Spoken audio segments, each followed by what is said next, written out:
హే guys, good morning. అందరికి happy Sunday. So happy Sunday నాడు ఏంట్రా బాబు ఇలా ఏ అంటున్నాడని చెప్పి అనుకోకండి. So just want to tell simple scenario అనమాట. ఏంటంటే ఏ అనేదాన్ని ఒక సాఫ్ట్వేర్ డెవలప్మెంట్ లైఫ్ సైకిల్లో ఈచ్ ఫేజ్లో ఎలా మనం యూజ్ చేయొచ్చు, ఎలా ఇంటిగ్రేట్ చేయొచ్చు అని చెప్పి నేనైతే ఒక రియల్ లైఫ్ ఒక సినారియో తీసుకుని లేకపోతే ఒక లైవ్గా అయితే మీకు అందరికైతే ఈ వీడియోలో ఫ్రమ్ ఇన్సెప్షన్ నుంచి అనమాట. అంటే ఒక ప్రాజెక్ట్ ఓనర్ మన దగ్గరికి వచ్చి రిక్వైర్మెంట్ ఇచ్చినప్పుడు ఎట్లా ఉంటుందో అక్కడి నుంచి కొన్ని స్టెప్స్ తీసుకుని ఒక హైపోథెసిస్ లాగా ఆ రిక్వైర్మెంట్ ఇన్సెప్షన్ నుంచి final code front end code generate చేసేంత వరకు మనమైతే ఏని ఎలా యూజ్ చేసుకోవచ్చు, ఏ ఫేజ్ లో ఎలా యూజ్ చేసుకోవచ్చు. ప్రస్తుతం మనకి చాట్ జీపీటీ ఉంది, గూగుల్ జెమినీ ఉంది. At the same time design సంబంధించిన కొన్ని టూల్స్ అయితే చూపెడతాను. ఎలా మనం వీటిని అయితే యూజ్ చేసుకుని మన యొక్క డే టు డే యాక్టివిటీస్ లో వీటిని అయితే ఇంటిగ్రేట్ చేసుకుని ఒక అప్లికేషన్ ఏం లేని దగ్గర నుంచి అసలు అట్లీస్ట్ కొంతవరకు ఒక కోడ్ అయితే ఎలా జనరేట్ చేసి చూపించచ్చు అయితే అని చెప్పి నేనైతే ఈ పర్టికులర్ వీడియో అయితే మీకు చెప్దాం అనుకుంటున్నాను. అండ్ డిస్క్లైమర్ ఫ్రెండ్స్, ఎప్పుడు కూడా గుర్తుపెట్టుకోండి, ఏ అనేది ఇంకా కూడా ఈ పర్టికులర్ టూల్స్ లో ఈ పర్టికులర్ మనకి ఏవైతే చాట్ జీపీటీ ఇటువంటి జనరేటివ్ బాట్స్ అయితే ఏవైతే ఉన్నాయో వాటిలో ఇంకా టెస్టింగ్ ఫేజ్ లో ఉంది. నాకు తెలిసి అంత రోబస్ట్ కాలేదు ఇంకా ఏది కూడా. సో మన వీడియోలో ఇప్పుడు చూపించే ప్రతిదీ కూడా ఒక హైపోథెసిస్ లాగే మీరైతే అనుకోండి అనమాట. ఒక జస్ట్ ఒక ఎగ్జాంపుల్ గా మాత్రమే చూసుకోండి, ఎందుకంటే ఇదే ఫైనలైజ్ కాదు, ఇదే లేకపోతే ఇదే నేను ఫాలో అయ్యే ప్యాటర్నే లేకపోతే ఆ స్టెప్ బై స్టెప్ ఒక ప్రాసెస్ అనేది కాదు. ఎప్పుడు గుర్తుపెట్టుకోండి, చాలా చేంజెస్ ఉండొచ్చు, ఇంకా మధ్యలో చాలా కూడా జరుగుతాయి అనమాట. బట్ నేనేమంటే as possible as I can, నేనైతే ఒక అట్లీస్ట్ ఒక 1 అవర్ లేకపోతే ఒక 30 minutes లోపల అయితే ఈ మొత్తం అంతా కంప్లీట్ చేయడానికి అయితే ట్రై చేస్తాను. మధ్యలో చాలా స్టెప్స్ ఉంటాయి, ఆ స్టెప్ లేదు, ఈ స్టెప్ లేదు, నువ్వు అది తీసేసావు, ఇది తీసేసావు, ఇలా జరగదని చెప్తే నేనేం చేయలేను. ఎందుకంటే I'm just following what a saying అనమాట. సో నా ఇంటెన్షన్ అంతా ఏంటంటే జస్ట్ ఏ ద్వారా మనం ఏ పర్టికులర్ స్టెప్ లో ఏ పర్టికులర్ ఒక డెసిషన్ తీసుకునే ముందు ఏ హెల్ప్ తీసుకుని ఆ పర్టికులర్ రిపీటెడ్ టాస్క్ ఏమంటే దాన్ని మనం ఆటోమేట్ చేయొచ్చా అని చెప్పి అయితే చూపించడం మాత్రమే నా ప్రయత్నం. సో ఇదైతే మీకు అర్థమైందని అనుకుంటున్నాను. నేను చేసేది ఏది కూడా మీరు జస్ట్ ఒకసారి ఇమాజిన్ చేసుకోండి. ఒక సపోజ్ ఒక పెద్ద టాస్క్ ఉంది, దాన్నైతే మనం ఒక 1 or 2 days చేయాల్సి వస్తుంది. సో ఏ ద్వారా మనం దాన్ని అయితే అట్లీస్ట్ ఒక హాఫ్ అన్ అవర్ లేకపోతే 1 hour లో చేయొచ్చు అనమాట. సో ఇటువంటిది అయితే మనకైతే చాలా యూస్ఫుల్ అవుతుంది. సో డిజైనర్ కావచ్చు, డెవలపర్ కావచ్చు, టెస్టర్ కావచ్చు, ఎవరన్నా సరే ఈ పర్టికులర్ వీడియో చూసి అయితే మీరైతే చాలా బెనిఫిట్ అవుతారని చెప్పి నేను అయితే అనుకుంటున్నాను. సో ఇంతవరకు మీరు ఇట్లాంటివి చూసుంటే వెరీ గుడ్, చూడకపోతే మాత్రం ఇదైతే చూడండి, ఏ విధంగా మనైతే ఇంటిగ్రేట్ చేసుకోవచ్చు అనేది అయితే నేను చెప్తాను అనమాట. సో ఫస్ట్ స్టెప్ వచ్చేసి మీరు ఇక్కడ చూసారంటే నేను చాట్ జీపీటీని అడిగాను అనమాట. నాకు ఒక యాప్ రిక్వైర్మెంట్ ఇవ్వు, హెల్త్ కేర్ డొమైన్ లో సంబంధించిన ఒక చిన్న ఆబ్జెక్టివ్ లాంటిది ఇవ్వు. So based on that I will proceed అని చెప్పి. సో నేను ఎలా అయితే నేను ప్రాంప్ట్ ఇచ్చాను, చాట్ జీపీటీకి ఇది ప్రాంప్ట్ ఇచ్చిన తర్వాత ఇది నాకు ఆబ్జెక్టివ్ ఎలా ఇచ్చింది, develop a health care application to facilitate efficient patient management by providing a user friendly platform for healthcare professionals to record and access patient information, track medical history, schedule appointments, and generate real-time alerts for critical events, ensuring enhanced patient and stream line health care work flows అని చెప్పి నాకు ఇదైతే ఒక objective అయితే create చేస్తుంది అనమాట. So ఇది objective, business objective అనుకోండి. సో బేస్డ్ ఆన్ దిస్ మనం అయితే ఇప్పుడు యూజర్ ఇంటర్వ్యూస్ కనెక్ట్ చేయడం దగ్గర నుంచి ఆ డేటాను అంతా మనం అనలైజ్ చేయడం, సింథసైజ్ చేయడం, తర్వాత యూజర్ స్టోరీస్ జనరేట్ చేయడం, ఆ తర్వాత ఫంక్షనల్ టెస్ట్ కేసెస్ అవన్నీ కూడా డిఫైన్ చేసుకోవడం, ఫ్రమ్ ఎట్ ద ఎండ్కి వచ్చేటప్పటికి రియాక్ట్ ద్వారా కోడ్ కూడా మనమైతే జనరేట్ చేసి ట్రై చేద్దాం, అసలు మనకు వస్తుందో లేదో, చేయగలుగుతామో లేదో అని చెప్పి. సో మనకైతే కూడా ఒక ఆబ్జెక్టివ్ అయితే వచ్చేసింది అనమాట. సో ఇది మన ఆబ్జెక్టివ్. సో నెక్స్ట్ నేను ఒక ప్రాసెస్ అయితే ఇక్కడ ప్రిపేర్ చేసుకున్నాను. ఫస్ట్ అయితే మనం యూజర్ ఇంటర్వ్యూ డేటా అయితే జనరేట్ చేయాలన్నమాట. సో ఇప్పుడు మన దగ్గర అంత టైం లేదు. So what we are doing is like just asking you a to just give me some sample data అనమాట. సో నేను ఇప్పుడు ఏం చేస్తాను, అది వచ్చేసి అనమాట. సో ఏం చేస్తాను అంటే based on the above objective prepare 5 user interview questions.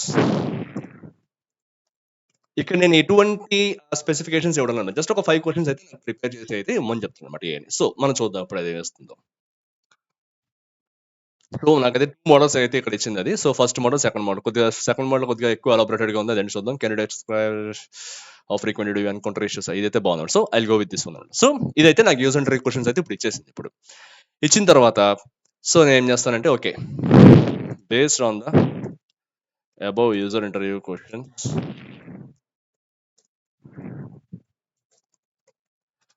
please provide 20 sample user interview data from various persons working in healthcare domain. నేను చెప్పాననమాట. నాకు ఒక 20 మంది యూజర్ ఇంటర్వ్యూ డేటా కావాలని చెప్పి ఏఐకి చెప్పాననమాట. సో, అది చూడండి ఎట్లా ఇస్తుందో మన డేటా అంతా కూడా.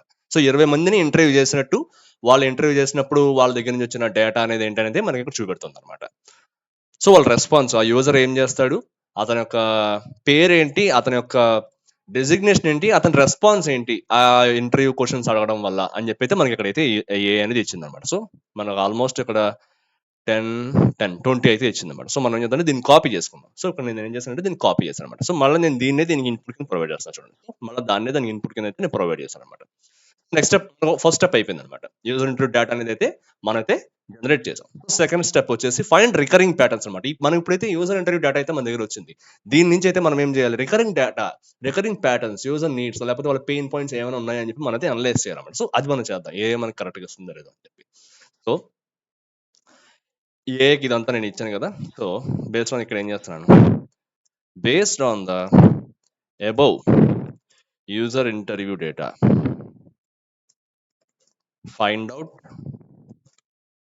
Common patterns, user behaviors, pain points, needs, and pain point needs and ఇవి సరిపోతాయి. So behaviours right. సో అదనమాట. సో నాకైతే ఈ ఈ యొక్క కామన్ ప్యాటర్న్స్ కావాలి, at the same time user behaviour కావాలి, at the same time pain points కావాలని చెప్పి నేనైతే ఏనైతే అడుగుతున్నాను అనమాట. సో ఇది మనకి ఏమి వస్తుందో చూద్దాం అనమాట దీన్ని బేస్ చేసుకుని. ఈ విధంగా మనమైతే నేను ఎందుకు ఎగ్జాంపుల్ చెప్తానంటే మన దగ్గర వ్యాస్ట్ డేటా అయితే ఉంటుందన్నమాట యూజర్ ఇంటర్వ్యూస్ చేసిన తర్వాత. సో యూజర్ ఇంటర్వ్యూస్ మనకి చేసిన తర్వాత ఒక ఫార్మాట్ లో మనకు వస్తుంది. దాని నుంచి మనం ఏం చేయాలి యాజ్ యూఎక్స్ డిజైనర్? ప్రతి స్టెప్ ప్రతి యూజర్ డేటాని కూడా మనమైతే చెక్ చేసుకుంటూ కామన్ ప్యాటర్న్స్ ఏమున్నాయని చెప్పి మనమైతే ఫైండ్ అవుట్ చేయాలి. అది మనం ఫైండ్ అవుట్ చేయాలి. సో ఎంత బాగా చేస్తుందో చూద్దాం ఒకసారి చూడండి ఇప్పుడు. సో నేను దాన్ని ఇన్పుట్ కింద అదే ఇచ్చాను అనమాట. సో చూడండి ఇప్పుడు కామన్ ప్యాటర్న్స్ కూడా అదే డెరైవ్ చేస్తుంది అనమాట. మనం ఇచ్చిన డేటా నుంచి అదే ప్రొవైడ్ చేస్తుంది. అలానే యూజర్ బిహేవియర్ కూడా అదే ఇస్తాం చూడండి. పెయిన్ పాయింట్స్ అలాగే నీడ్స్ వాళ్ళ యొక్క నీడ్స్ అనమాట. సో ఈ విధంగా మనకైతే నీట్ గా సెగ్రిగేట్ చేసి అయితే మనకు చాట్ జీపీటీ ఇచ్చింది అనమాట. సో ఇంత వ్యాస్ట్ సపోజ్ ఇక్కడ 20 ఇచ్చాను నేను. సపోజ్ మీరు 100 మందిని కనుక యూజర్ ఇంటర్వ్యూ చేశారంటే 100 మంది యొక్క డేటాని కనుక మీరు కనుక ఏ ప్రొవైడ్ చేశారంటే అది అందులో కామన్ ప్యాటర్న్స్ అయితే ఫైండ్ అవుట్ చేస్తుంది అనమాట. అండ్ ఇంకోటి చెప్తాను మళ్ళీ ఇదే ఫైనలైజ్ అని కాదు, ఎందుకంటే మనం ఒక హ్యూమన్ ఇంటర్వెన్షన్ కూడా ప్రతి స్టేజ్ లో ప్రతి ఫేజ్ లో కూడా ఉండాలన్నమాట. సో ఏమంటే వ్యాలిడేట్ చేయడానికి ప్రతిదీ కూడా. సో మనకైతే ఇప్పుడు యాజ్ ఆఫ్ నో ఒక శాంపుల్ మనం ఎక్కడ స్టార్ట్ చేసాం, జస్ట్ ఒక చిన్న ఆబ్జెక్టివ్ నుంచి అయితే మనం స్టార్ట్ చేసాం. స్టార్ట్ చేసి యూజర్ ఇంటర్వ్యూ క్వశ్చన్స్ ప్రిపేర్ చేసాము, తర్వాత యూజర్స్ ఇంటర్వ్యూ చేసాము, వాళ్ళ డేటా అంతా వచ్చింది, ప్రతి ఒక్క యూజర్ నేమ్, వాళ్ళ డెసిగ్నేషన్, తర్వాత వాళ్ళ యొక్క ఇచ్చిన రెస్పాన్స్ అన్ని వచ్చాయి. దాన్ని బేస్ చేసుకుని మనం ఏం చేసాము, అదే మళ్ళీ దానికి ఇచ్చి దీంట్లో కామన్ ప్యాటర్న్స్ ఏంటి, యూజర్ నీడ్స్ ఏంటి, వాళ్ళ బిహేవియర్స్ ఏంటి అని చెప్పేసి అయితే మనం అయితే అడగడం జరిగింది. సో మళ్ళీ మనకైతే సేమ్ ఆన్సర్స్ అయితే ప్రొవైడ్ చేస్తున్నాం. సో ఈ విధంగా మనం చాలా రిపీటెడ్ టాస్క్ ఏదైతే ఉందో దాన్ని అయితే మినిమైజ్ చేయొచ్చు అనమాట, ఎఫర్ట్ ని, టైం ని కూడా. సో ఇప్పుడు మనకి ఎలా వచ్చింది కదా పైన, మనకి ఫస్ట్ అయిపోయింది, సెకండ్ పాయింట్ కూడా అయిపోయింది అనమాట. పాయింట్ రికరింగ్ ప్యాటర్న్స్ కూడా అయిపోయింది అనమాట. నెక్స్ట్ వచ్చేసి పర్సనల్ బిల్డింగ్. ఇప్పుడు ఏమంటే మనం చాలా మందిని అయితే యూజర్ ఇంటర్వ్యూస్ చేసాం అనమాట. ఈ యూజర్ ఇంటర్వ్యూస్ చేసిన డాక్టర్స్ ఉండొచ్చు, తర్వాత హెల్త్ కేర్ ప్రొఫెషనల్స్ ఉండొచ్చు, లేకపోతే పేషెంట్స్ ఉండొచ్చు, చాలా మంది ఉండొచ్చు అనమాట. సో మనం ఏం చేస్తామంటే based on the recurring patterns and based on the above data నాకైతే పర్సనల్స్ అయితే క్రియేట్ చేయి. పర్సన్ అంటే ఏం లేదు, ఒక fictional representation of group of people అనమాట. సో మనం అయితే ఇప్పుడు చేద్దాం అనమాట. Okay, based on the above data create user personas ఇచ్చాను మేడం. అదైతే యూజర్ పర్సనైజ్ అయితే క్రియేట్ చేస్తాను చూడండి మీరు.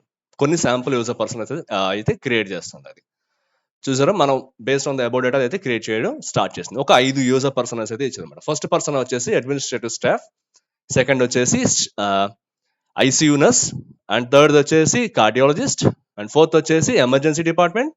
సో ఇది వచ్చేసి జనరల్ ప్రాక్టీషనర్ అనమాట. సో ఈ పర్టికులర్ డొమైన్స్ లో పనిచేసే వాళ్ళందరినీ కూడా గ్రూప్స్ కింద అయితే అది డివైడ్ చేసి వాళ్ళకైతే ఒక్కొక్క ఫిక్షనల్ రిప్రజెంటేషనల్ యూజర్ పర్సన్ అయితే మనకైతే జనరేట్ చేయడం జరిగింది. మీరు గమనించండి, అక్కడ యూజర్ పర్సన్ లో ఏముంటుంది, బ్యాక్గ్రౌండ్ ఉంటుంది, వాళ్ళకి బిహేవియర్ పెయిన్ పాయింట్స్ ఉంటాయి, నీడ్స్ ఉంటాయి. ఎందుకంటే ఇదే ఎందుకు తీసుకుంటే మనం అదే చెప్పాం, ఈ పర్టికులర్ పాయింట్స్ అయితే నువ్వు చేయని చెప్పి. So based on the above 20 user interview data ఉంది కదా, దాన్ని బేస్ చేసుకుని అయితే ఈ పాయింట్స్ అయితే అదైతే మనకి ఇవ్వడం జరిగింది అనమాట. సో మనకైతే పర్సన్ కూడా క్రియేట్ చేసేసాం. క్రియేట్ చేసిన తర్వాత నెక్స్ట్ పాయింట్ ఎంపతి మ్యాపింగ్ అనేది క్రియేట్ చేయాలి. ఎంపతి మ్యాపింగ్ అంటే ఏంటంటే యూజర్స్ ఏం కావాలి, వాళ్ళు ఏం ఫీల్ అవుతున్నారు, యూజర్ ఇంటర్వ్యూస్ అవుతున్నప్పుడు వాళ్ళు ఏం చెప్తున్నారు, అలానే అట్ ద సేమ్ టైం వాళ్ళ యొక్క నిజంగా వాళ్ళు ఏమనుకుంటున్నారు, వాళ్ళకి ఏం కావాలన్నవన్నీ కూడా మనకైతే ఎంపతి మ్యాపింగ్ లో వస్తాయి అనమాట. So will try to generate an empathy mapping based on the user person అనమాట. Based on the above user person data generate empathy mapping for all user groups. చేస్తాం చూడండి. వాళ్ళు ఏం చెప్తున్నారు, వాళ్ళు ఏం థింక్ చేస్తున్నారు, వాళ్ళు ఏం ఫీల్ అవుతున్నారు, అట్ ద సేమ్ టైం వాళ్ళు ఏం చేస్తున్నారు, ఇవన్నీ కూడా మనకైతే చెప్తుంది అనమాట ఈ ఎంపతి మ్యాపింగ్ ద్వారా. సో ప్రతి ఒక్క యూజర్ పర్సన్ అయితే ఒక ఎంపతి మ్యాపింగ్ అయితే మనకు క్రియేట్ చేస్తుంది శాంపుల్ గా. ఇవన్నీ కూడా నేను జస్ట్ శాంపుల్ చెప్తాను ఫ్రెండ్స్, ఇదే ఫైనలైజ్ ఫార్మాట్ లేకపోతే ఇదే పర్టికులర్ గా మనం స్టెప్ బై స్టెప్ వెళ్తాం కదా. I just want to tell you how AI can be used in different phases of software development life cycle అనమాట. సో ఈ విధంగా అయితే 5 యూజర్ పర్సన్స్ కి 5 ఎంపతి మ్యాప్స్ అయితే మనకు క్రియేట్ చేసింది అనమాట. నెక్స్ట్ స్టెప్ బ్రెయిన్ స్టామింగ్ అనమాట. బ్రెయిన్ స్టామింగ్ అంటే ఏంటంటే మనం స్టేక్ హోల్డర్స్ కానీ లేకపోతే స్టేక్ హోల్డర్స్ అంటే అందరూ వస్తారన్నమాట. డెవలపర్స్ వస్తారు, ఆర్కిటెక్ట్స్ వస్తారు, ప్రొడక్ట్ ఓనర్స్ వస్తారు, బిజినెస్ అనలిస్టులు వస్తారు, డిజైనర్స్ వస్తారు, అందరూ కూర్చొని మాట్లాడుకుంటారు అన్నమాట బ్రెయిన్ స్టామింగ్ లో. సో మనకు ఇప్పుడు డేటా వచ్చింది, యూజర్ ఇంటర్వ్యూస్ చేసాము, మొత్తం రీసెర్చ్ అంతా కంప్లీట్ అయింది, ఆ సింథసైజ్ చేసాము. సో మనం ఏంటంటే ఐడియాస్ అనేది జనరేట్ చేయాలన్నమాట. సో ఇవి యూజర్ నీడ్స్, వాళ్ళు ఇవి ఈ పర్టికులర్ ఏరియాస్ లో వాళ్ళైతే ఎక్కువ ఫీచర్స్ కావాలనుకుంటున్నారు, లేకపోతే ఇంకా ఎక్స్ట్రాగా మనం యూజర్ ఎక్స్పీరియన్స్ అయితే ఎన్హాన్స్ చేయొచ్చా లేదని చెప్పి బ్రెయిన్ స్టామింగ్ చేస్తారు. అంటే వాళ్ళ ఆలోచనలన్నీ బయట పెడతారన్నమాట. ఇవేమంటే వర్చువల్ గా జరుగుతాయో లేకపోతే ఇన్ పర్సన్ జరుగుతాయి. ఒక రూమ్ తీసుకుని ఆ రూమ్ లో కండక్ట్ చేస్తారు. సో ఏమంటే చాలా జరుగుతుంటాయి. సో ఇందులో ఏమంటే ప్రతి ఒక్కరు కూడా వాళ్ళ ఒక హార్ట్ అయితే చెప్తారన్నమాట. నాకు ఈ ఫీచర్ అయితే బాగా వర్కౌట్ అవుతుందేమో అనిపిస్తుంది based on the user data. ప్రతిదీ కూడా యూజర్ డేటా బేస్ చేసుకుని చేయాలన్నమాట. సో మనం అదే చేద్దాం అనమాట. సో నెక్స్ట్ స్టెప్ వచ్చేసి brain storming. Brain storming so based on the above points, generate brainstorming data, which is conducted in 3 sessions. Brain storming session లో మనకి ఏమంటే ఫస్ట్ సెషన్ లో ఈ పర్టికులర్ టాపిక్స్ అయితే డిస్కషన్ లోకి వచ్చాయి. సెకండ్ సెషన్ లో అయితే ఈ పర్టికులర్ టాపిక్స్ అయితే డిస్కషన్ లోకి వచ్చాయి. థర్డ్ సెషన్ లో వచ్చేసి ఈ పర్టికులర్ టాపిక్స్ అయితే మనకి డిస్కషన్ లో వచ్చాయి. అవేంటి ఒకసారి చిన్న బ్రీఫ్ గా చూద్దాం. సో బ్రెయిన్ స్టామింగ్ సెషన్ లో ఫస్ట్ డే నాడు ఏం మాట్లాడుకున్నామంటే improving data access and retrieval గురించి మాట్లాడుకున్నాం అనమాట. అంటే యూజర్ ఆ పర్టికులర్ డేటాని ఎట్లాగా రిట్రీవ్ చేసుకుంటాడు, వాళ్ళ యాక్సెస్ ఎలా చేసుకుంటారు అనేది అయితే మాట్లాడుకున్నాం. సో దాని ద్వారా వాళ్ళకి వచ్చిన ఐడియాస్ ఏంటంటే real time alert dash boards అనేవి ఒకటి ఉంటే బాగుంటుంది అని చెప్పి ఒకళ్ళు చెప్పారు. క్విక్ నావిగేషన్ ఒకటి ఉంటే బాగుంటుందని చెప్పి ఒకళ్ళు చెప్తారు. అలానే వాయిస్ కమాండ్ ఇంటిగ్రేషన్ ఉండాలి, at the same time customisable notifications ఉండాలి, అలానే ఇంటిగ్రేషన్ విత్ వేరబుల్ డివైజెస్ ఉండాలని చెప్పి కొంతమంది అయితే వాళ్ళ ఐడియాస్ అయితే చెప్పారనమాట. అండ్ సెకండ్ సెషన్ వచ్చేసి సెకండ్ డే జరిగిన దాంట్లో ఏమంటే మనం stream lining work flows and communication గురించి అయితే డిస్కస్ చేసుకున్నాం అనమాట. సో అందులో ఏంటి ఇంటర్ డిపార్ట్మెంటల్ కమ్యూనికేషన్ హబ్ అనేది ఒకటి ఉండాలి. సో అందరూ వచ్చి వాళ్ళ ఐడియాస్ అన్ని షేర్ చేసుకుంటారు, అటువంటి ఫీచర్ ఒకటి ఉండాలి, ఒక మాడ్యూల్ ఉండాలని చెప్పి ఒకళ్ళు చెప్పారనమాట. అలానే ఆటోమేటెడ్ రిఫరల్ సిస్టమ్ అనేది ఒకటి ఉండాలని చెప్పి ఒకళ్ళు చెప్పారు. The same time collaborative care plans అనేవి అయితే ఒకటి ఉండాలి. ఎందుకంటే ఒక కేర్ ప్లాన్ అనేది ఒక ప్లాన్ లా తీసుకున్నారంటే యూజర్ కి చాలా యూజ్ అవుతుంది. సో వాళ్ళు ట్రాక్ చేసుకోవడం అంత ఈజీగా ఉంటుందని చెప్పి ఒకళ్ళు చెప్పారనమాట. అలానే secure chat functionality. So secure chat functionality ఎందుకంటే ఒక్కోసారి యూజర్ వాళ్ళ ఒక పేరు కానీ వాళ్ళ డీటెయిల్స్ కానీ అయితే చెప్పడానికి ఇష్టపడ్డం. సో అటువంటి కేసెస్ లో ఏంటంటే ఈ సెక్యూర్ కేర్ ప్లాన్ అనేది ఉందంటే మనకి యూజ్ అవుతుందని చెప్పి ఒకళ్ళు ఐడియా ఇచ్చారు అనమాట. నెక్స్ట్ చాట్ ఫంక్షనాలిటీ ఉంటే బాగుంటుంది డిస్కస్ చేయడం అని చెప్పి ఒకళ్ళు ఐడియా ఇచ్చారు. At the same time tele health integration. ఎవరైనా ఫోన్ లో కనుక ఫోన్ చేశారంటే మొబైల్ కానీ లేకపోతే ఏదన్నా యాప్స్ ద్వారా ఈ యాప్ లోనే ఒక ఫోన్ ఫంక్షనాలిటీ ఉంది, దాని ద్వారా కూడా మనమైతే ఫంక్షనాలిటీ టెలి హెల్త్ ఇంటిగ్రేషన్ కూడా చేసామంటే బాగుంటుందని చెప్పి ఒక ఐడియా ఇచ్చారు. అలానే థర్డ్ డే నాడు ఏమనుకున్నారు, enhancing user friendly interface and appointment management అనమాట. సో అపాయింట్మెంట్ షెడ్యూలింగ్ కి, రీడిజైనింగ్ కి, అలానే visual timeline for appointments, personalised user profiles, AI power smart search, అలానే యూజర్ ట్రైనింగ్ అండ్ ఆన్బోర్డింగ్. ఇవన్నీ డిఫరెంట్ టాపిక్స్ అనమాట. ఈ బ్రెయిన్ స్టార్మింగ్ లో discussion వచ్చిన డిఫరెంట్ టాపిక్స్ అనమాట. సో ఈ విధంగా అవుతున్నప్పుడు ఏంటంటే మనకు చాలా ఐడియాస్ అనేవి జనరేట్ అవుతాయి. ఒక బ్రెయిన్ స్టార్మింగ్ సెషన్ లో ఇక్కడ జస్ట్ మనకైతే 15 కనబడ్డాయి, బట్ చాలా ఐడియాస్ అయితే జనరేట్ అవుతాయి అనమాట. సో బేస్డ్ ఆన్ దట్ ఈ ఐడియాస్ మనం ఏం చేస్తామంటే మన ప్రాజెక్ట్ టైం లైన్ లో ఏది ఫిట్ అవుతుంది, ఏది ఫిట్ అవ్వట్లేదు, లేకపోతే మన బిజినెస్ గోల్ కి ఏది ఫిట్ అవుతుంది, ఏది ఫిట్ అవడం లేదు, అట్ ద సేమ్ టైం మనం అనుకున్న టైం లైన్స్ లో ఏది మనం ఇంప్లిమెంట్ చేయగలుగుతాము, ఏది ఇంప్లిమెంట్ చేయడం అని చెప్పి చాలా డిస్కషన్స్ అయితే జరుగుతాయి అనమాట. సో అల్టిమేట్ డెసిషన్ ఓనర్ వచ్చేసి ప్రొడక్ట్ ఓనర్ అనమాట. వాళ్ళు చెప్తారనమాట. ఇవన్నీ కూడా మళ్ళీ గుర్తుపెట్టుకోండి, బేస్డ్ ఆన్ ద యూజర్ డేటాని బేస్ చేసుకుని ఏ డెసిషన్ అనేది తీసుకోవాలి మనం. సో మనమైతే బ్రెయిన్ స్టార్మింగ్ సెషన్స్ కూడా కండక్ట్ చేస్తాం, ఆ డేటా కూడా మనకు వచ్చింది అనమాట. నెక్స్ట్ స్టెప్ వచ్చేసి all possible feature identification. Brain storming లో చాలా వేగ్ ఐడియాస్ అయితే మనకు వచ్చేసాయి. ఇప్పుడు ఏమంటే వీటి నుంచి మనం ఫీచర్స్ అయితే ఫైనలైజ్ చేద్దాం, అది కూడా అడుగుదాం అనమాట. So based on the above brain storming ideas, generate all possible possible feature identification, possible feature identification, all possible features. So ఆ ప్రాంప్ట్ అయితే మనం ఇచ్చామన్నమాట. బేస్డ్ ఆన్ దట్ అయితే మనకి చూడండి ఇప్పుడు ఫీచర్స్ ఏవైతే ఉంటాయో ఆర్ లేకపోతే ఏమైతే ఉండాలో based on the about data అనేది అయితే మనకైతే ఈ చాట్ జీపీటీ అనేది క్రియేట్ చేస్తుంది. సో ఎన్ని ఫీచర్స్ అయితే మనం క్రియేట్ చేయొచ్చు based on the brain storming data అనేది అయితే మనకు చూపెడుతుంది. ఆల్మోస్ట్ మీరు చూసుకున్నారంటే ఆహ్, ఎన్ని ఫీచర్స్ ఉన్నాయో నాకు తెలియట్లేదు. నేను అది కూడా చాట్ జీపీటీ అని అడుగుతా. And tell me how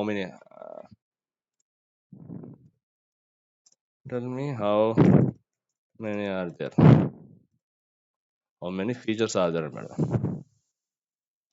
features are there in the above answer.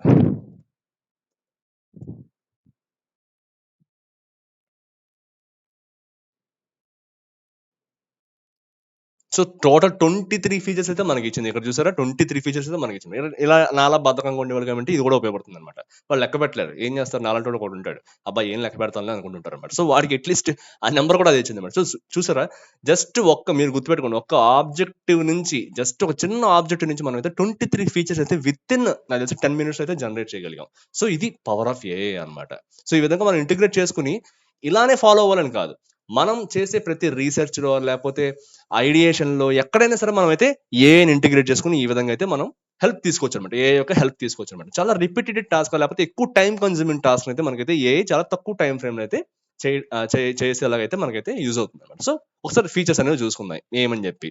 ఏం ఫీచర్స్ జనరేట్ చేసింది ఇది, real time alerts and data యాక్సెస్కి ఏంటంటే రియల్ టైమ్ అలర్ట్స్ అనేది ఒక డాష్ బోర్డ్ చేయండి, centralised dashboard display critical alerts and updates కి, అలానే క్విక్ నావిగేషన్ టూల్స్ అనేవి పెట్టండి, వాయిస్ కమాండ్ ఇంటిగ్రేషన్ చేయండి, కస్టమైజబుల్ నోటిఫికేషన్స్ ఉంటే బాగుంటుంది, at the same time wearable device integration. ఇవన్నీ కూడా ఏంటంటే ప్రొడక్ట్ ఓనర్ అనే అతను ఫైనలైజ్ చేస్తాడు. ఓకే మనకు అనుకున్న టైం లైన్ లో మనకున్న బడ్జెట్ లో మనమైతే ఈ ఫీచర్స్ అయితే డెవలప్ చేసి ఎంవిపి అంటే మినిమం వయబుల్ ప్రొడక్ట్ కింద ఈ ఫీచర్స్ తోటి మనం అప్లికేషన్ అయితే లాంచ్ చేద్దాము, నాకైతే మన బ్రెయిన్ స్టార్మింగ్ సెషన్ ద్వారా వచ్చిన ఐడియాస్ లో ఈ ఐడియాస్ నచ్చాయి, సో వీఆర్ ఫైనలైజింగ్ దిస్ అని చెప్పి అనుకుంటాం అన్నమాట. నెక్స్ట్ స్టెప్ ఏంటి, కాన్సెప్ట్ ప్రయారిటైజేషన్ అనమాట. సో ఆల్మోస్ట్ 23 కాన్సెప్ట్స్ అయితే మన దగ్గర ఉన్నాయి ఇంప్లిమెంట్ చేయడానికి. బట్ ఇందులో మనం అనుకున్నాం కదా ఎంవిపి అని చెప్పి, ఎంవిపికి ఎన్ని చేయాలి, ఎందుకంటే 23 ఫీచర్స్ వాళ్ళు చేయొచ్చు చేయకపోవచ్చు. బట్ 23 ఫీచర్స్ లో మనం ఏంటంటే డెవలపర్స్ యొక్క ఇన్పుట్ కూడా తీసుకుంటాం అనమాట. సో మనం ఎంత చేయగలుగుతాము, మన కెపాసిటీ ఎంత, ఎంతమంది డెవలపర్స్ వర్క్ చేస్తున్నారు, ఫ్రంట్ ఎండ్ డెవలప్మెంట్ ఎంత ఉంది, బ్యాక్ ఎండ్ డెవలప్మెంట్ ఎంతమంది ఉన్నారు, డేటాబేస్ ఏం తీసుకుంది, ఇలా వాళ్ళ ఇన్పుట్స్ కూడా తీసుకుని చెప్తారనమాట. సో అక్కడ కాన్సెప్ట్ ప్రయారిటైజేషన్ చేసుకోవాలన్నమాట. సో మనం అదే చేద్దాం అనమాట. So based on the above features, generate no, prioritize concepts based on any existing methodology. ఎందుకంటే బిజినెస్ కి సంబంధించి చాలా మెథడాలజీస్ ఉంటాయి. దాన్ని బేస్ చేసుకుని వాళ్ళు ఏదో ఒక పర్టికులర్ ఒక మెథడాలజీ చేసేసి కాన్సెప్ట్స్ అయితే ప్రయారిటైజ్ చేసుకుంటారు అనమాట. సో ఆ మెథడాలజీ అంటే మనకు తెలియదు, అది కూడా మనం చాట్‌జిపిటిని అడుగుతాం అనమాట ఏం చేస్తుంది. సో బేస్డ్ ఆన్ ఒక మెథడాలజీ తీసుకో, ఉన్న కాన్సెప్ట్స్ అయితే నువ్వైతే ఇంప్లిమెంట్ లేకపోతే మనం కొన్ని కేసెస్ ప్రొవైడ్ చేద్దాం. ఎలా అంటే we have 7 months to launch the MVP. So based on the above features, prioritize concepts based on any existing methodology అయితే మనం ఒకైతే ఇస్తున్నాం. ఇప్పుడు చూడండి ఎన్ని, and give me the total number అక్కడ అడుగుదాం. Give me the total number of, మళ్ళీ అడుగుదాం. సో ఈ ప్రాంప్ట్ అయితే చూద్దాం. ఇప్పుడైతే చాట్ జీపీటీ ఏం చెప్తుందో చూద్దాం అనమాట. సో మనం చెప్పాం అనమాట, considering the time constraint of 7 months to launch the MVP, it's crucial to prioritize features based on their importance, feasibility, and potential impact. One common methodology for prioritization is the Moscow method. Moscow method stands for must haves, should haves, could haves, and won't haves అనమాట. So ఈ నేను చెప్పాను కదా, ఒక framework అయితే ఉంటుంది మన business దగ్గర. So based on that framework అయితే వాళ్ళు అలొకేట్ చేసుకుంటారు, ఇది మనం చేయొచ్చా చేయకూడదా అని చెప్పి. సో అదేంటో మనం ఇక్కడ చూస్తున్నాం అనమాట. ఒక మాస్కో మెథడాలజీ అని చెప్పి ఉంది, దాన్ని బేస్ చేసుకుని అయితే నేను ఇచ్చిన టైం లైన్ ప్రకారం అయితే నేనైతే చేస్తున్నానని చెప్పి. మస్ట్ హ్యావ్ ఫీచర్స్ ఏంటి, ఖచ్చితంగా ఉండాలి. మన ఎంవిపిలో మనం లాంచ్ చేసినప్పుడు ఫస్ట్ వర్షన్ లో ఈ ఫీచర్స్ అయితే ఖచ్చితంగా ఉండాలని చెప్పి చెప్తుంది. Real time alerts dash board ఉండాలి, క్విక్ నావిగేషన్ ఉండాలి. At the same time redesigned appointment scheduling ఉండాలి. రోల్ బేస్డ్ యాక్సెస్ కంట్రోల్ ఉండాలి. టెలి హెల్త్ ఇంటిగ్రేషన్ ఉండాలి. డేటా ఇంపోర్ట్ ఎక్స్పోర్ట్ ఫీచర్స్ ఉండాలి. అంటే ఏమైనా ఫైల్స్ ఏమైనా ఉంటే వాటిని ఇంపోర్ట్ చేసుకోవడం, మనం ఏమైనా డౌన్లోడ్ చేసుకోవడం, ఇటువంటి ఫీచర్స్ అయితే ఉండాలన్నమాట. ఇవి మస్ట్ హ్యావ్, కంపల్సరీ ఉండాలన్నమాట ఈ ఫీచర్స్. అండ్ నెక్స్ట్ వచ్చేసి షుడ్ హ్యావ్, అంటే మాస్కో మెథడాలజీలో సెకండ్ అనమాట. షుడ్ హ్యావ్ అంటే ఏంటంటే ఇవి ఓకే, మస్ట్ హ్యావ్ తర్వాత ప్రయారిటైజేషన్ దీనికి వచ్చిందనమాట. అంటే ఇవి ఖచ్చితంగా చేయాలి, అంటే మస్ట్ హ్యావ్ కాదు, కంపల్సరీ ఉండాలని కాదు ఏమంటే, కానీ ఉంటే బాగుంటుంది అనమాట ఇవి కూడా. సో షుడ్ హ్యావ్ అంటే అవన్నీ ఒకవేళ మనం చేసేగలిగితే నెక్స్ట్ చేయాల్సిన ఇవే అనమాట. సో ఇదేంటంటే customisable notifications, wearable device integration, intra departmental communication hub, personalised user profiles, a powered smart set, user training and on boarding, end to end encryption, virtual consultation scheduler. అలాగే next వచ్చేసి could have అనమాట. ఇవి కూడా ఉండొచ్చు, మీరు must have should have complete చేసేసిన తర్వాత ఈ కుడ్ హ్యావ్ కూడా ఉండొచ్చు అనేది ఈ ఫీచర్ లిస్ట్ అనమాట అది. So voice command integration, collaborative care plans, ఇవన్నీ కుడ్ హ్యావ్ అనమాట. ఇంకా వోంట్ హ్యావ్ ఏమంటే ఈ టైంలో మనం ఇవి చేయలేము. ఒకవేళ MVP లాంచ్ అయ్యి మనం ఆ ప్రోడక్ట్ కనుక సక్సెస్ అయిందంటే దాంట్లో మనం అయితే ఇవి పెట్టుకోవచ్చు అనమాట. ఏంటంటే annotation and markup tools, document sharing, patient health trends, ఇలా ఇలా కొన్ని ఫీచర్స్ అనమాట. సో మనకైతే based on the Moscow methodology అనేది మనకైతే ఫీచర్స్ అయితే ఇవైతే ప్రయారిటైజ్ చేసి మనకి ఇచ్చిందన్నమాట. కాన్సెప్ట్స్ కింద అయితే ఇప్పుడు మనం డెవలప్ చేసాం. ఎక్కడ మనం ఒక సింగిల్ ఆబ్జెక్టివ్ తో స్టార్ట్ చేసామో at the same time with in 10 minutes లో మనం అయితే ఆల్మోస్ట్ ఫీచర్స్ కూడా కాన్సెప్ట్స్ అయితే ఫైనలైజ్ చేసేసాం అనమాట. నెక్స్ట్ స్టెప్ ఏంటి, యూజర్ స్టోరీ జనరేషన్ అనమాట. ఫంక్షనల్ అండ్ నాన్ ఫంక్షనల్ అనమాట. సో ఇప్పుడు పైన అనుకున్న సపోజ్ మనం ఏం చేద్దామంటే ఇక్కడ మనకి మస్ట్ హ్యావ్ ఫీచర్స్ ఉన్నాయి కదా, ఈ మస్ట్ హ్యావ్ ఫీచర్స్ కి అయితే మనం అయితే ఏం చేద్దామంటే యూజర్ స్టోరీస్ అయితే జనరేట్ చేద్దాం అన్నమాట. యూజర్ స్టోరీ అంటే స్టెప్ బై స్టెప్ ఆ యూజర్ ఆ పేజ్ లోకి వచ్చిన తర్వాత ఏం చేయాలి అనేవి అయితే డెవలప్ చేయడం అనమాట. సో మనం అయితే ఈ మస్ట్ హ్యావ్ ఫీచర్స్ కి యూజర్ స్టోరీస్ అయితే జనరేట్ చేద్దాం అనమాట. So will start generate, sorry generate. Sorry friends, నా ఇంగ్లీష్ టైపింగ్ కొద్దిగా చాలా స్లోగా ఉంటుంది. అట్ సేమ్ నేను తెలుగు మీడియం బ్యాక్గ్రౌండ్ కాబట్టి కొన్ని కొన్ని మిస్టేక్స్ అయితే ఉంటాయి. సో డోంట్ వరీ, కొద్దిగా ఎక్స్క్యూజ్ చేయండి అది. So user stories base for the must have features, for the must have features మనం ఏదో డీటెయిల్ అని పెడదాం, డీటెయిల్డ్ యూజర్ స్టోరీస్ అని పెడదాం, detailed user stories for the must have features అని చెప్పి అది అర్థం చేసుకుంటుంది అనమాట. సో చూడండి ఇప్పుడు యూజర్ స్టోరీస్ ఇస్తాను అనమాట ప్రతి దానికి కూడా. రియల్ టైమ్ అలర్ట్ డాష్ బోర్డ్స్కి ఏంటంటే as a health care professional I want to achieve something so that అని చెప్పేసి ఇది ఫార్మాట్ అనమాట. As a user I want to so that, ఇది ఒక టెంప్లెట్ అనమాట, యూజర్ స్టోరీస్ కి టెంప్లెట్ అనమాట. సో ఈ టెంప్లెట్ ప్రకారం అదైతే మనకైతే యూజర్ స్టోరీస్ అయితే జనరేట్ చేసి చూడండి.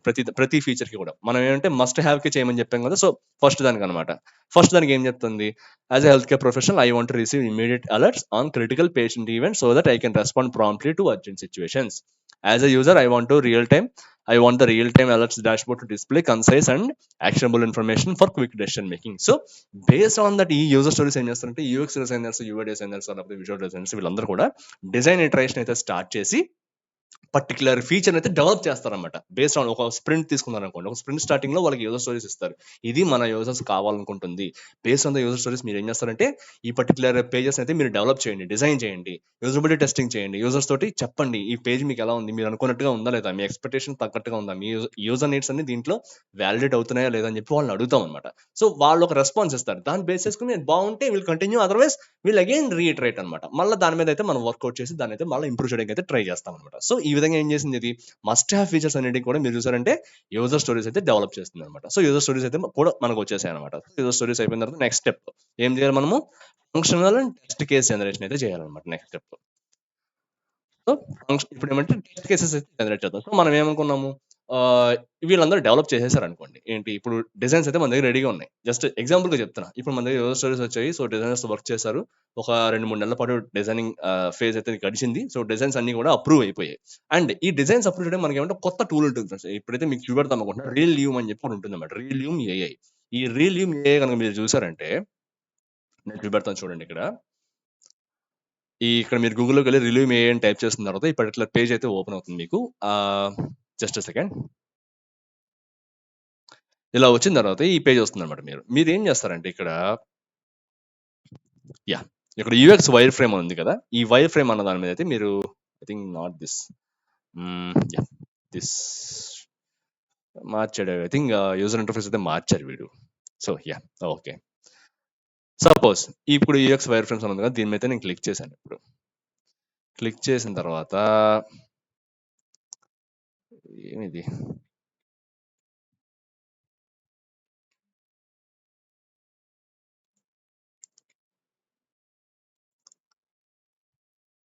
లేకపోతే ఇక్కడే చూసుకోండి. లేకపోతే నేనేం చేస్తానంటే, ఇది ఉంది కదా! As a health care professional I want to receive immediate alerts on critical patient events so that I can respond promptly to urgent situation. ఇది నా యొక్క యూజర్ స్టోరీ ఫస్ట్ పాయింట్. నేనేం చేస్తున్నాను దీన్ని, ఇక్కడ పెట్టాను ఇక్కడ. పెట్టి జనరేట్ అని నొక్కాను నేనిక్కడ.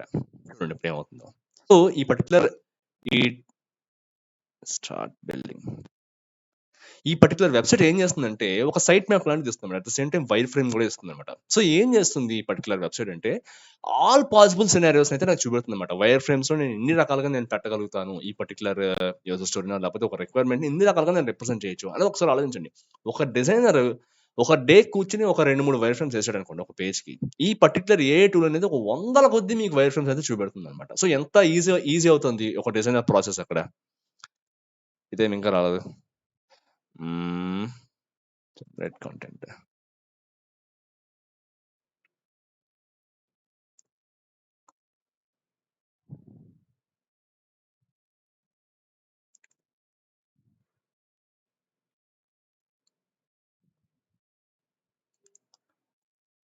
Share project. ఇది మనం ఇచ్చిన ప్రాంప్ట్ ఇది కాదనుకుంటా. Just second friends. సో, ఇది డిలీట్ చేసాను. ఇక్కడ మనకి డివైస్ కూడా సెలెక్ట్ చేసుకోవచ్చు. ఇక్కడ డెస్క్‌టాప్ లేకపోతే మొబైల్, టాబ్లెట్ ఏదైనా సెలెక్ట్ చేసుకోవచ్చు. ఇక్కడ ఏమంటే ఇక్కడ ఇద్దాం ఆగండి. సో, నంబర్ ఆఫ్ పేజెస్ ఒక 5-10 పేజెస్ కావాలి. ఇది పెట్టి జనరేట్ వైర్ ఫ్రేమ్ కొడదాం ఇక్కడ. సో, ఈ పర్టిక్యులర్ ఫీచర్‌కి. సో, ఇప్పుడు చూడండి. ఈ పర్టిక్యులర్ మనం ఇక్కడ ఏమి ఇచ్చాము మనము? I want to receive immediate alerts on critical patient event so that I can respond promptly to urgent situations అని చెప్పి. సో, ఇక్కడ చూసారా ఒక డాష్‌బోర్డ్ లాంటిది ఇక్కడైతే మనకు జనరేట్ చేస్తుంది. ఈ పర్టిక్యులర్ ఒక వైర్ ఫ్రేమ్ లాంటిది జనరేట్ చేస్తుందన్నమాట. ఇక్కడ చూసారా? రియల్ టైమ్ పేషెంట్ అలర్ట్స్ అలానే ఫాస్టర్ రెస్పాన్సెస్ టైమ్స్. ఈ విధంగా అయితే ఇదైతే ఒక పేజ్‌లో జనరేట్ చేస్తుంది. బట్ మనం ఫోకస్ చేయాల్సిన ఏరియా వచ్చేసి ఇదన్నమాట. ఇది పీకేసింది మొత్తానికి. యాహ్! ఇది ఏం చేస్తుందంటే నేను ఇక్కడ డైరెక్ట్ ఒక యూజర్ స్టోరీ ఇచ్చా. బట్ మీరేమంటే యూజర్ స్టోరీ ఇవ్వకుండా ఒక ఫీచర్ ఇవ్వండన్నమాట. లేకపోతే ఒక ల్యాండింగ్ పేజో లేకపోతే మీకు ఒక ఐడియా ఉంటే ఆ ఐడియాని ఇక్కడ పెట్టండన్నమాట. సపోజ్ ఒక డాష్‌బోర్డ్ జనరేట్ చేయమని మీరు ఇచ్చారనుకోండి. అది చాలా రకాల డాష్‌బోర్డ్ ఐడియాస్ అయితే మీకు ఇస్తుందన్నమాట. ఇక్కడ మీరు చూసారంటే దీంట్లో చాలా చేంజెస్ కూడా చేసుకోవచ్చు మనము. ఈ విధంగా మార్చుకోవచ్చు. వేరే పర్టిక్యులర్ మార్చుకోవచ్చు. ప్లేస్‌మెంట్స్ మనం మార్చుకోవచ్చు. మీరైతే ట్రై చేయండి. నేనైతే ఈ పర్టిక్యులర్ లింక్ యొక్క డిస్క్రిప్షన్ అయితే కింద ఇస్తాను. But it's a ground breaking technology అన్నమాట వైర్ ఫ్రేమింగ్‌లో అయితే. ఇక్కడైతే నేను మీకు యాస్ ఆఫ్ నౌ మనం అనుకున్న టైంలో అయితే నేను ఇంకా చేసి చూపెడతాను. బట్ ఏమంటే ఇంకా చాలా స్టెప్స్ ఉన్నాయి కాబట్టి నేనైతే ఇక్కడితో ఆపేస్తున్నాను దీన్ని. బట్ మీకైతే ఈ లింక్ అయితే నేను షేర్ చేస్తాను. ఐ థింక్ ఇది పెయిడ్ వర్షన్ కొనుక్కోవాలన్నమాట. ఇవి మనం ఏమంటే డైరెక్ట్ ఫిగ్మాలోకి ఇంపోర్ట్ చేసుకొని దీని మీద అయితే మనం వర్కౌట్ చేయడానికి ఉంటుంది. సో, ఇదొక చాలా మంచి టూల్ అన్నమాట. రిలూమ్.ai అనేది డిజైనర్స్‌కి చాలా వర్క్ అవుతుంది. ఎందుకంటే వైర్ ఫ్రేమింగ్‌లోనే మన టైం అంతా మోస్ట్ ఆఫ్ ద టైమ్ అయిపోతూ ఉంటుంది. సో, మనం ఏమంటే ఆ ప్రాసెస్ మొత్తాన్ని మనం ఇక్కడ హైజాక్ చేయొచ్చన్నమాట. వచ్చి మనకు కావాల్సినట్టుగా వైర్ ఫ్రేమ్స్ అయితే జనరేట్ చేసుకోవచ్చు. సో, ఈ టూల్ యొక్క లింక్ అయితే నేనైతే కింద డిస్క్రిప్షన్‌లో ఇస్తాను. మీరైతే ట్రై చేయండి. రకరకాలుగా ట్రై చేయండి. మీ యొక్క ఐడియాస్ అన్నీ కూడా దానికిచ్చి మీరైతే వేరియస్ వైర్ ఫ్రేమ్స్ అయితే జనరేట్ చేయడానికి ట్రై చేయండి అన్నమాట. సో, ఈ విధంగా మనం ఇప్పుడు బ్యాక్ టు అవర్ ట్యుటోరియల్‌కొచ్చేద్దాం. ఇక్కడేమంటే యూజర్ స్టోరీస్ వచ్చాయి. డిజైనర్స్‌కి ఇచ్చారు. డిజైనర్స్ ఏమో స్క్రీన్స్ అన్ని డిజైన్ చేసేసారు. అప్రూవ్ చేసుకున్నారన్నమాట. చేసుకున్న తర్వాత ఇప్పుడేమంటే డెవలప్‌మెంట్‌కి పోవాలి. వెళ్ళే ముందు వాళ్ళేం చేస్తారు? ఒక ఫంక్షనల్ టెస్ట్ కేసెస్‌లా కావాలి మాకు ఫీచర్స్ అని చెప్పి అడుగుతారన్నమాట. మనం ఏమంటే ఈ పర్టిక్యులర్ యూజర్ స్టోరీస్‌కి ఫంక్షనల్ టెస్ట్ కేసెస్ అయితే మనం జనరేట్ చేద్దాం. సో, ఫంక్షనల్ టెస్ట్ కేసెస్ అంటే మనం అడుగుదాం అన్నమాట. Generate functional test cases for the above user stories అని చెప్పి పెట్టామన్నమాట. ఇచ్చాను నేను. ఇప్పుడు ఏం చేస్తుంది ఫంక్షనల్ టెస్ట్ కేసెస్ ఇస్తుందన్నమాట. అక్కడ నేనేం చేశాను పాజిటివ్ అండ్ నెగెటివ్ కేసెస్ అని ఇవ్వడం మర్చిపోయాను.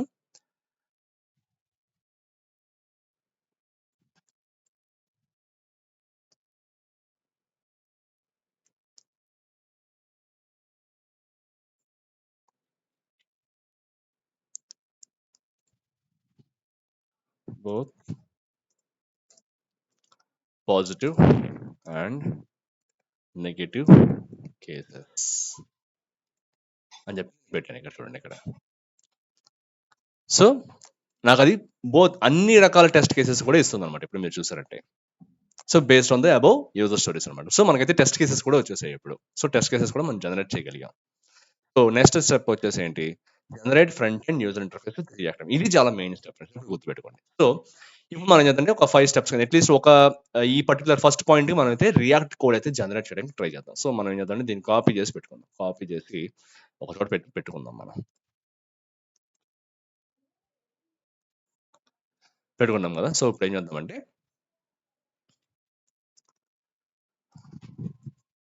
I want to use react for the applications front end. So, please generate code for this test case using react JS. నేను ఇంకేం చేస్తున్నాను ఇక్కడ add all required comments in the code అని చెప్పి చేస్తున్నాను. సో నేను ఏం చేస్తున్నాను ఈ పర్టికులర్ పాజిటివ్ టెస్ట్ కేసు లేకపోతే నెగిటివ్ టెస్ట్ కేసెస్ ఉన్నాయి కదా, మనం ఏమంటే పర్టికులర్ పాజిటివ్ టెస్ట్ కేసు అయితే చూసుకున్నాం. ఈ పర్టికులర్ టెస్ట్ కేసు మనం ఏం చేద్దాం ఇప్పుడు రియాక్ట్ కోడ్ అయితే మనం జనరేట్ చేద్దాం అన్నమాట. సో నేనైతే ఈ పర్టికులర్ ప్రాంప్ట్ ఇచ్చాను ఇప్పుడు చాట్‌జిపిటికి. ఇప్పుడు చూడండి రియాక్ట్ కూడా చూసారా లైన్ బై లైన్ అది రాసుకుంటూ వెళ్ళిపోతుంది ఇప్పుడు. సో మనం ఎక్కడ మనం ఒక ఆబ్జెక్టివ్‌తో స్టార్ట్ చేసాం అసలు ఏం లేని స్టేజ్ నుంచి అట్ ద సేమ్ టైమ్ మనకు అది ఏ విధంగా రియాక్ట్ కోడ్ అనేది ఇస్తుంది. సో చూసారా అక్కడ ఎక్స్‌ప్లనేషన్ కూడా ఇస్తుందన్నమాట. పర్టిక్యులర్ ఫీచర్ ఏంటి? ఆ పర్టిక్యులర్ సినారియో ఏంటి? ఆ సినారియోకి సంబంధించిన కోడ్ ఏంటి? ఆ కోడ్‌లో మీరు చూసారంటే కామెంట్స్ కూడా అదే రాసింది. ప్రతి లైన్‌కి కూడా ఎందుకు ఈ పర్టిక్యులర్ థింగ్ వాడుతున్నాం అని చెప్పి. సో ఈ విధంగా మీరైతే కోడ్ కూడా జనరేట్ చేశారన్నమాట. నెక్స్ట్ స్టెప్ ఏంటి? దీనికి యూనిట్ టెస్ట్ కేసెస్ కూడా నేనైతే జనరేట్ చేద్దాం అనుకుంటున్నాను. Okay. Generate unit test cases for the above code. మళ్ళీ యూనిట్ టెస్ట్ కేసెస్ కూడా అదే నాకు ఇస్తుంది అనమాట. సో ఈ విధంగా మనం ఇన్సెప్షన్ నుంచి ఫైనల్ గా యూనిట్ టెస్ట్ కేసెస్ రాసి లేకపోతే ఇటు ఇంకా చాలా ప్రతి ఫేజ్ లో కూడా మనం అయితే ఏ అనేది ఇంటిగ్రేట్ చేసాం. ఈ విధంగా అయితే ఫ్రెండ్స్ మీరైతే ప్రతి స్టేజ్ లో మీరు ఏ పని చేస్తున్నా సరే, మీరు ఆటోమేషన్ లో పని చేయండి, లేకపోతే డెవలప్స్ లో పని చేయండి, డెవలప్మెంట్ లో పని చేయండి, డిజైనింగ్ లో పని చేయండి, ఏ స్ట్రీమ్ తీసుకున్నా, ఏ డిసిప్లిన్ తీసుకున్నా మీరైతే ఖచ్చితంగా ఏ అయితే మీ డే టు డే లైఫ్ అయితే మీరైతే ఇంటిగ్రేట్ చేయగలుగుతారు. ఎప్పుడు గుర్తుపెట్టుకోండి ఏ ద్వారా అయితే మీ జాబ్ ఎప్పుడు పోదు. బట్ తెలిసిన వ్యక్తి ద్వారా లేకపోతే అతని యొక్క పనిలో ఇంటిగ్రేట్ చేసి ఏదైనా పని సక్సెస్‌ఫుల్‌గా కంప్లీట్ చేయగలిగిన వ్యక్తి ద్వారా అయితే మీ జాబ్‌కైతే ముప్పుంటుంది. ఎప్పుడు గుర్తుపెట్టుకోండి. ఎప్పుడు కూడా ద్వారా అయితే మన జాబ్స్ అయితే ఎప్పుడు పోవు. అదైతే గుర్తుపెట్టుకోండి అన్నమాట. సో, ఈ స్కిల్స్‌ని అయితే మీరైతే పెంచుకోండి. ఏఐనైతే బాగా వాడుకోవడం నేర్చుకోండి. నేను జస్ట్ ఇది ఒక ఎగ్జాంపుల్‌గా చెప్తానండి. ఈ కోడ్ రైట్ అవ్వచ్చు, రాంగ్ అవ్వచ్చు. బట్ ఒక టెంప్లేట్ అయితే అది ఇస్తది కదా! యాస్ ఆఫ్ నౌ ఈ మొమెంట్‌లో ఈ కోడ్ రైట్ అయినా, రాంగ్ అయినా మనకేం పెద్ద అవ్వదు. బట్ ఫ్యూచర్‌లో ఈ విధంగా జనరేట్ చేసి ఏమవుతుందంటే ఈ మోడల్ అనేది ఈ ఎల్ఎల్ఎం మోడల్ అంటే ఈ లార్జ్ లాంగ్వేజ్ మోడల్ అనేది నేర్చుకుంటుందన్నమాట. ఓకే. పర్ఫెక్ట్ కోడ్ రాయడం ఖచ్చితంగా నేర్చుకుంటుంది. ఇప్పుడు కాకపోతే 2, 3 సంవత్సరాల తర్వాత నేర్చుకుంటుందన్నమాట. సో, ఆ టైం కన్నా సరే పర్ఫెక్ట్ అవుతుంది. ఒకసారి ఆలోచించండి ఎంత ఇంపాక్ట్ అనేది ఉంటుంది ఫ్యూచర్‌లో ప్రాజెక్ట్స్ మీద గాని, మనం చేసే పనుల మీద గాని అని చెప్పి. సో, మీరైతే ఆలోచించండి. మీరైతే మంచిగా నేర్చుకోండి అంతా కూడా. ఏఐని ఇంటిగ్రేట్ చేయడం అంతేగాని ఏఐ వల్ల మన జాబ్ ఏం పోదు. నేను ఇలానే ఉంటానని చెప్పి అటువంటిదైతే ఎప్పుడు పెట్టుకోకండి ఫ్రెండ్స్. ఎప్పుడు కూడా ఏఐని ఇంటిగ్రేట్ చేయడం అయితే నేర్చుకోండి.